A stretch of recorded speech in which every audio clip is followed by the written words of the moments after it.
Hi viewers, welcome to our channel. ప్రస్తుతం మనతో పాటు బీఆర్ఎస్ సీనియర్ నాయకులు త్రిపురనేని చిట్టిబాబు గారు ఉన్నారు. వారితో ఒకసారి మాట్లాడదాం. సార్ నమస్కారం సార్. సార్ పాడి కౌశిక్ రెడ్డి వర్సెస్ గాంధీ మనం చూస్తున్నాం సార్. వీళ్ళిద్దరి మధ్య ఒక కాన్ఫ్లిక్ట్ ఏర్పడింది. వాళ్ళ దాడికి కూడా దిగారు.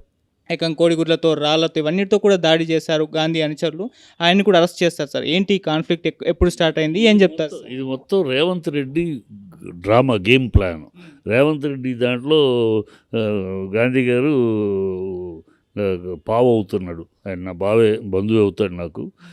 ఆయన పావుగా మిగిలిపోతున్నాడు. ఎందుకంటే ఇప్పుడు పోలీసులు కౌశిక్ రెడ్డి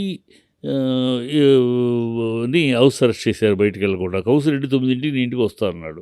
వెళ్ళకూడదని అరెస్ట్ చేశారు. మరి ఈయన 11ంటికి ఇక్కడికి వస్తే ఎలా అలో చేశారు పోలీసులు? So Revanth Reddy game plan ఇది.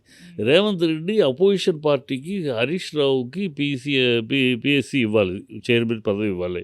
అది యాక్చువల్ గతంలో ఆనవాయితీ. అది సెంట్రల్లో కూడా వేణుగోపాల్కి రాహుల్ గాంధీ పార్టీ తరఫున ఇస్తే వేణుగోపాల్కి ఇచ్చేసారు. ఏ స్టేట్లో అయినా ఆ పోస్టు అపోజిషన్కి ఇవ్వాలి. అపోజిషన్కి ఇవ్వటానికి ఈ డ్రామా ప్లే చేస్తాడు. బీఆర్ఎస్ మెంబర్ కాని మెంబరు. ఇప్పుడు ఈయన గాంధీ, నేను మీ బీఆర్ఎస్ కాదు, నేను వెళ్ళిపోతున్నాను, నా కాన్స్టిట్యున్సీ కాపాడుకుంటానికి, కాన్స్టిట్యున్సీ డెవలప్మెంట్ కోసం వెళ్ళిపోతున్నానని ఆయనే స్టేట్మెంట్ ఇచ్చాడు. ఆయనే ట్విట్టర్లో పెట్టాడు. So is not BRS. కానీ వీళ్ళు ఏమన్నారు, టెక్నికల్గా బీఆర్ఎస్లోనే ఉన్నాడు ఆయన, ఇంకా డిస్క్వాలిఫై అవ్వలేదు. కొన్ని టెక్నికల్గా బీఆర్ఎస్లో ఉన్నాడు కనుక బీఆర్ఎస్కే ఇచ్చాము, అపోజిషన్కే ఇచ్చామని ఒక డ్రామా. ఇది ఒక చిల్లర డ్రామా. రేవంత్ రెడ్డి చిల్లరతనానికి, చిల్లర బుద్ధికి, ఆ రాజకీయ శుద్ధరపు రాజకీయానికి తార్కాణం ఇవన్నీ చిల్లరతనాలు. పిల్లల చేష్టలు ఉంటాయి. స్కూల్లో పిల్లలు కనుక చేస్తూ ఉంటారు గిల్లి గజ్జల్లాగా. ఆ గిల్లి గజ్జ ఆ స్టాండర్డ్ అంతే. రేవంత్ రెడ్డి స్టాండర్డు, ఆ స్థాయి అంతే. అది ఒక వీధి రౌడీ స్థాయి తప్పితే ఒక చీఫ్ మినిస్టర్ ఒక స్థాయి, ఆ స్థాయిలో అతను భాష ఉండదు, అతని చేతలు ఉండవు. ఇది కూడా అంతే. అతను ఆడిస్తూ నాటకం. ఈయన బలి అవుతున్నాడు. ఇప్పుడు ఏమన్నాడు, సరే ఆడవాళ్ళ విషయంలో ఆ మాట తప్పు ఆడాడు. దానికి మీరు కౌంటర్ మాటల్లో ఇవ్వండి, మాటలు చెప్పండి. అందుకని జనాలను వేసుకొచ్చి పోలీసుల సపోర్ట్ తోటి కౌశిక్ రెడ్డిని ఏమో వెళ్ళడానికి అరెస్ట్ చేసిన వాళ్ళు అక్కడ వెళ్ళనివ్వకుండా ఆపాలి కదా. గొడవ కానొద్దు అన్నప్పుడు వాళ్ళ మొత్తం వచ్చేసి జనాలు, గుండాలు, రౌడీలు వచ్చేసారు. పోలీసులు ఎస్కార్ట్ వాళ్ళకి మళ్ళీ వాళ్ళ కాపలా కాసినట్టు ఉంది. ఇది అసలు ఇది రాష్ట్రంలో ఇప్పుడు ప్రజాస్వామ్యం ఉందా? ఈ రాష్ట్రంలో సేఫ్టీ ఉందా? ఇప్పటికి 230 మానభంగాలు, 1112 అరాచకాలు జరుగుతున్నాయి. ఎక్కడికక్కడ దౌర్భాగ్యం జరుగుతుంది. అసలు రాజ్యాంగం ఉందా? ప్రభుత్వం నడుస్తుంది అక్కడ తెలియదు. ఏంటంటే రేవంత్ రెడ్డికి ఏమీ పట్టించడం. రేవంత్ రెడ్డి పైన ఆ సోనియా గాంధీ, రాహుల్ గాంధీ కాళ్ళు పిసకటం, కాళ్ళ దగ్గర కూర్చోటం, తన పదవిని కాపాడుకోవటానికి ఈ తాపత్రయపడ్డారు తప్పితే ఇప్పుడు మాట వెళ్తే కాన్స్టిట్యూషన్ బుక్ పెట్టుకుని మాట్లాడతాడు 50 ఏళ్ళ రాహుల్ గాంధీ. జ్ఞానం ఉందా మనిషి, ఏమిడి మనిషి, అజ్ఞాన, అవివేక, పిచ్చోడ, ఏమి తెలియదు, ఏం మాట్లాడతాడు. నిన్న వచ్చి కాన్స్టిట్యూషన్ గురించి మాట్లాడతాడు. సిక్కులు, ఈ దేశంలో సిక్కులు టోపీ తగిలించుకుంటారు, ఇది పైన ఇది తగిలించుకోవడానికి ఎక్కడన్నా విన్నావు నువ్వు ఎప్పుడన్నా? సిక్కులు పైన టర్బన్ తగిలించుకోవడానికి అడ్డుపట్టు ఎక్కడన్నా, ఏ రాష్ట్రంలో ఎక్కడన్నా? వాడు మరి ఎక్కడ కనపడిద్దో వాడికి ఏమో తెలియదు. వాడు ఒక అజ్ఞానే, అవివేక, పిచ్చోడో, మెంటలా తెలియదు. వాడికి ఏదో మెంటల్ రోగం ఉన్నట్టుంది రాహుల్ గాంధీకి. అక్కడికి వెళ్ళి అమెరికాలో వెళ్ళి యూఎస్లో వచ్చి అలాంటి వాగుతాడు, పిచ్చవాగుడు. అలాంటి నాయకుడు దగ్గర ఇలాంటి వాడు అలాగే ఉంటాడు కదా. అలాంటి నాయకుడు అనుచరుడు కదా. ఆ నాయకుడు కాళ్ళు పిసుకుతూ కూర్చునేవాడికి ఏమంటే ఇలాగే ఉంటుంది. ఇలా అరాచకము. అక్కడ నువ్వు అన్నప్పుడు బీఆర్ఎస్ ఉన్నప్పుడు ప్రభుత్వం మీ వాళ్ళు మీరు నామినేట్ చేసిన ఎవరి పేరు గీతారెడ్డి, వాళ్ళని వెళ్ళి మీరు పేరు పెడితే ఆ పేరుకి ఇచ్చారు కదా పోస్టు. అదొక కల్చరు. ఆ కల్చర్ కూడా కాదని, దీన్ని కూడా కాదని చిల్లర రాజకీయం. ఎంత చిల్లర రాజకీయం అంటే ఇంతకన్నా హీనంగా ఏ రాజకీయం చూడలేము. అది రేవంత్ రెడ్డి దగ్గరే చూడగలం. ఎందుకంటే అతని భాష అంతే. అసెంబ్లీలో ప్యాంట్లు ఒప్పదీస్తారంటాడు, పెగులు తీసి బెడలో వేసుకుంటారంటాడు, పిల్లల స్కూల్కి వెళ్ళి పిల్లల ముందు బూతులు మాట్లాడతాడు, ఫారిన్లోకి వెళ్ళి అక్కడ ప్రవాసాల దగ్గర గొయ్యి తీసి 100 అడుగులు గొయ్యి తీసి పాతి పెడతారు. ఈ చిల్లర భాష, ఈ కల్చర్లెస్ భాష, ఒక ముఖ్యమంత్రి అయ్యా, ముఖ్యమంత్రి హోదాలో గౌరవంగా మాట్లాడాలి అని ప్రజలు అసహించుకున్నారు. ఆల్రెడీ ప్రజలు సింహాన్ని పక్కన కూర్చోబెట్టి ఈ చిట్టులకల్ని సింహాసనం మీద కూర్చోబెట్టామే, ఎంత తప్పు చేసావు. ఒక అప్రాచ్యులకి, ఒక అల్పులకి అధికారం వస్తే వాళ్ళ భాష ఎలా ఉంటుంది, వాళ్ళ చర్యలు ఎలా ఉంటాయి, ఎంత హీనంగా, ఎంత నీచంగా, ఎంత అసహ్యంగా ఉంటాయి అనేది ఈ రేవంత్ రెడ్డి ప్రభుత్వం తార్కాణం. ఇక్కడ ఇతను ఎంతసేపు ఇలాంటి చిల్లర పనులు చేస్తూ కాలం గడిపేస్తాడు. ఏమైంది? 6 హామీలు ఏమైంది? దళిత బంధు ఏమైంది? రుణమాఫీ ఏమైంది? 20% రుణమాఫీ చేశారు. ఇంకా దానికి మేనమేషాల కదా, ఇది అడ్రస్ తప్పుగా ఉంది, ఇనీషియల్ తప్పు కదా, పిచ్చ సాకులు పెడుతూ, కుంటి సాకులు పెట్టి మళ్ళీ 2 లక్షల పైన ఉన్నవాళ్ళు ఆ డబ్బు వాళ్ళు కడితే 20 లక్షలు. ఏంటిది? నువ్వు 2 లక్షలు ఇవ్వాల్సిన రుణమాఫీ ఇచ్చేయి, ఆ బ్యాలెన్స్ వాళ్ళు కట్టుకుంటారు. అది కడితే ఇస్తాడట. ఈ మెలికలు పెట్టడము, ఈ అబద్ధాలు, ఈ చిల్లర రాజకీయాలు చేస్తూ ఏదో తంతే గారెల బుట్టలో పడ్డట్టు ప్రజలు ఎక్కడో భ్రమలోకి పోయారు. ఈ మార్పు అంటే సరే మార్పు చూద్దాంలని ఇచ్చారు. ఇచ్చేది ఇప్పుడు నెత్తి నోరు బాదుకుంటున్నారు ప్రజలు, తెలంగాణ ప్రజలు. ఇంత అసహ్యంగా ఇవాళ మన తెలంగాణ ముఖ్యమంత్రి ఎవరు అంటే చెప్పుతానికి కూడా సిగ్గుపడే పరిస్థితిలో వచ్చింది.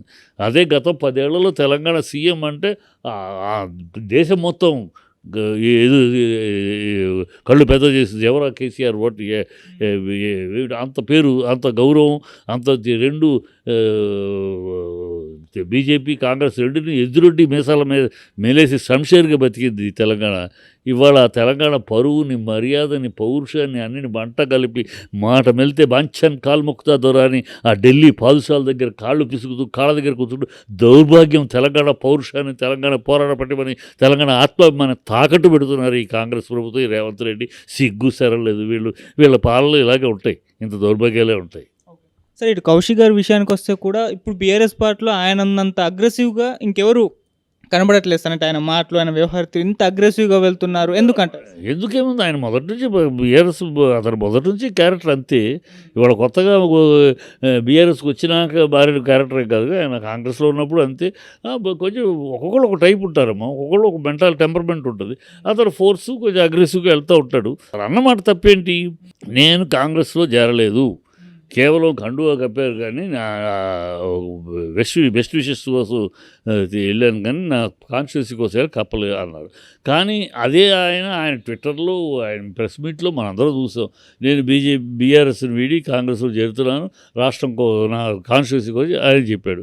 ఇవాళ కాదు, నేను బీఆర్ఎస్లోనే ఉన్నాను, అందుకని ఏమన్నా కోర్సు రా, నేను ఇంటికి వస్తాను, అక్కడ జెండా ఎగరేద్దాం, వచ్చి ఆఫీస్కి వచ్చి ప్రెస్ మీట్ పెడదాం, తర్వాత అక్కడ నుంచి కేసీఆర్ గారి దగ్గరికి వెళ్దాం, నువ్వు బీఆర్ఎస్లో ఉన్నావు కదా రా అన్నాడు. అవన్నీ వదిలేసి గాజులు అదేదో ఒక మాట అన్నాడు ఆయన. మీరు అంటే ఆయన ఒక్కడిని అనలా, బీఆర్ఎస్ను వదిలి వెళ్ళిపోతున్న వాళ్ళందరినీ, వదిలి వెళ్ళాలని అనుకుంటున్న వాళ్ళందరినీ, మీరు మొగాళ్ళైనా, మొగతనం ఉంటే రిజైన్ చేసి మళ్ళీ కంటెస్ట్ చేయండి, అది ఆ మాటలో మీకు గాజులు పంపిస్తా అన్నాడు. అయితే ఒకళ్ళ గురించి అలా జనరల్గా నిజంగా ఎవరైనా అంటావు, నువ్వు ఈ బీఫామ్ మీద గెలిచావు, ఈ బీఫామ్ మీద గెలిచినాక ఇది నచ్చలేదు, నీ కేసీఆర్ నచ్చలేదు, రిజైన్ చేయి, రిజైన్ చేసి మళ్ళీ వెళ్ళి గెలువు. నువ్వు గెలిస్తే ప్రజలు ఆమోదిస్తే ఓకే, సంతోషం. నువ్వు ఇక్కడ ఈ బీఫామ్ పుచ్చుకుని గెలిచి అక్కడికి వాళ్ళకి వంచపడతారంటే ఎట్లా? అది తప్పు కాదు, అనైతికం కదా. దాన్నే అన్నాడు, అనైతికం. నేను అన్నట్టు అనైతికం అని అనుకుంటా, మొగతనం ఉందా అన్నాడు. మీకు మొగాళ్ళు అయితే రిజైన్ చేయండి అన్నాడు. భాష అంతే. ఆ భాషలో ఆడవాళ్ళని కించపరచడం కాదు, అక్కడ మామూలుగా అనేసాడు, మీకు ఈ మగవాడు కాదని, మీకు మొగాళ్ళు కాదు, మొగాడు అయితే అన్నాడు కనుక ఆ చీరలు పంపిస్తారు. ఆ మాట అనుకుంటా ఉంటే బాగుండేది, ఆ మాట అనుకుంటా ఉంటే మిగతా అంతా బాగుంది. ఆ ఒక మాట వల్ల వీళ్ళకి అడ్వాంటేజ్ కుదిరింది తప్పితే కౌశిక్ అన్నదానిలో తప్పే లేదు. ఈయన కూడా ఆ ట్రాప్లో పడుతున్నాడు. గాంధీ టీఆర్ఎస్ని నుంచి వచ్చి ఇక్కడికి వచ్చి నాకు ఇప్పుడు ఆ పదవిని చూపించి పదవి ఎంత కోరిక, పదవి ఎంత గాంధీ గారికి 3 సార్లు గెలిచినోడు, ఈ పదవి పెద్ద విషయం కాదు కదా. ఆ పదవి కోసం ఆ ట్రాప్లో పడకూడదు. ఆ పదవి చూపించి పదవిలో కూర్చోబెడతామని చెప్పి ఇతన్ని వాడుకుంటున్నాడు, పావుగా వాడుకుంటున్నారు. రేపు కోర్టు కూడా మందలిచ్చింది. ఇప్పుడు 4 వారాలు టైం, 4 వారాలు డిస్క్వాలిఫై అయ్యాడు అనుకో, అప్పుడేంటి పరిస్థితి.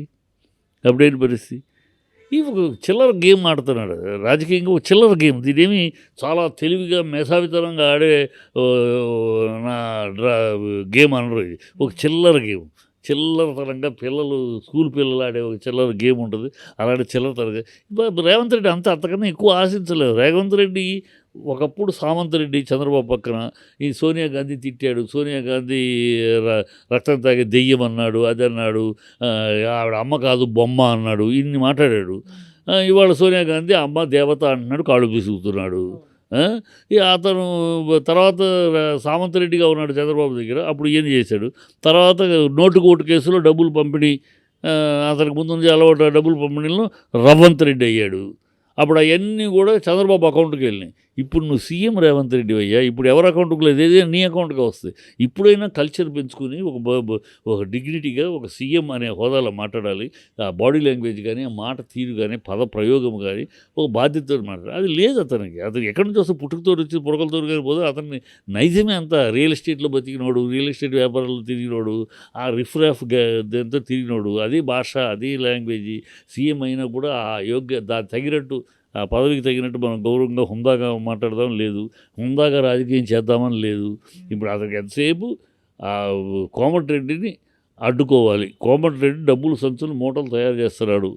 ఆ మూటల కన్నా మించి తన మూటలు చేసుకోవాలి. అందుకని ఏదో హంగామాలు చేస్తున్నాడు. తన పదవిని కాపాడుకుంటా తప్పితే ఇంక దేనికి పనికిరాడు అతను. ప్రజలు ఆల్రెడీ ఇంత తొందరలో ఇంత వ్యతిరేకత ఎవరికి చూడలేము. ఇంత తొందరలో వ్యతిరేకత వచ్చేసింది. ఎవరిని కదిలించండి. ఈ సీఎం ఏంటండి బాబు, తెలంగాణ పరుగు పోతుంది. తెలంగాణ సీఎం అంటే గత 10 ఏళ్ళుగా ఎలా ఉన్నాం, దేశం మొత్తం మన వైపు చూసింది. ఇవాళ బ్రాండ్ ఇమేజ్ పోతుంది, తెలంగాణ బ్రాండ్ ఇమేజ్ పోతుంది. తెలంగాణలో ఇండస్ట్రీలు పోతుంది, ఎవడు రావట్లేదు. వీళ్ళ దగ్గర కమిషన్లు ఏది అడిగినా మూటలు అడుగుతున్నారు. ఉన్న వాళ్ళని మూటలు అడుగుతున్నారు, కొత్తగా వచ్చేవాళ్ళని మూటలు అడుగుతారు. ఈ మూటలు ఇవ్వలేక ఎవడో రావట్లేదు.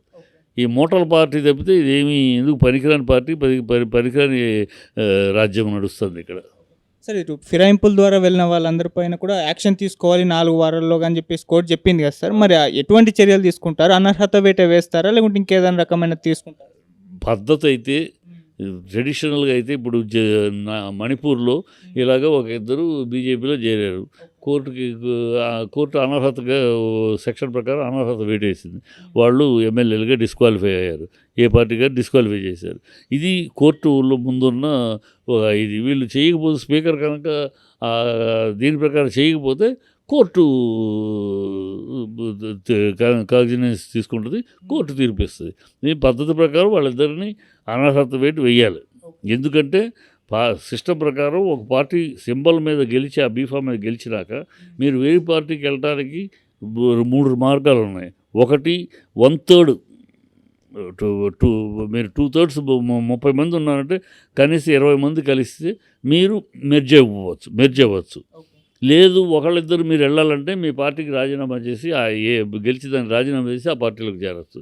అంతేగాని ఈ పార్టీలో గెలిచాం, ఈ పదవి ఉంచుకుంటాం, కానీ ఆ పార్టీకి అపోజిషన్ పార్టీకి మద్దతు పలుకుతామంటే అది కాన్స్టిట్యూషనల్గా చెల్లదు. అది పద్ధతిగా చేయాలి. స్పీకర్ కనుక పద్ధతిగా ఆయన చేస్తే సరి.